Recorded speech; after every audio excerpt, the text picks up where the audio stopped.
Hello everyone. On the previous videos, I've read to you about the story of the house of Atreus and the house of Thebes. So for today's video, I will be reading you the, the royal house of Athens. So let's start.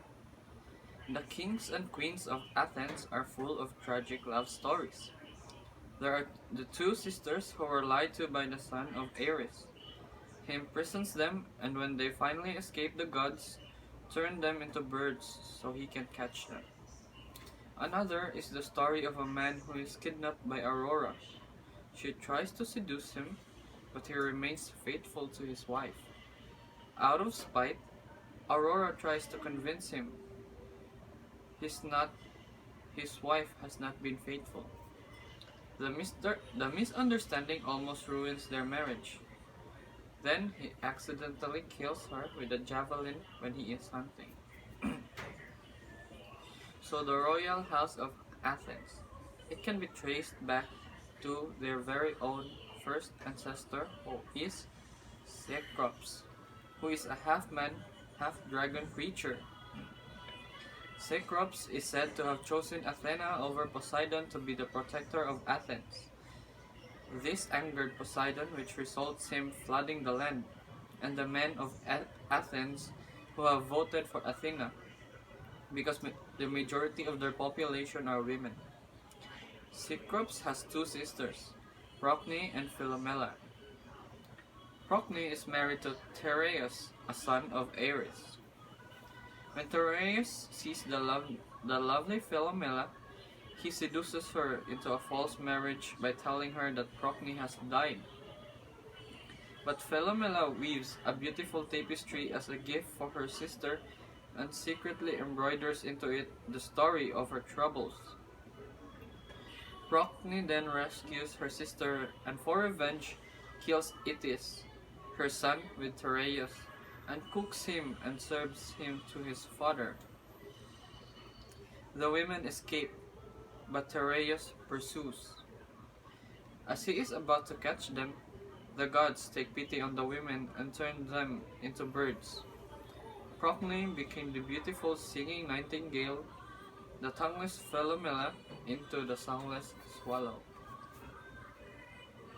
The sister's niece is named Procris, who is married to Cephalus. Just after their wedding, Aurora, the goddess of the dawn, falls in love with Cephalus and kidnaps him. He resists her advances and finally she gives up. However, she tried to trick him by suggesting that his wife wasn't being completely faithful to him. To test it, Cephalus returns home disguised as a stranger and repeatedly tries to seduce Procris. Excuse me. But she always remains faithful to her missing husband. One day, however, she briefly hesitates before rejecting his advances. He becomes angry and reveals his deception, and Procris runs away, furious.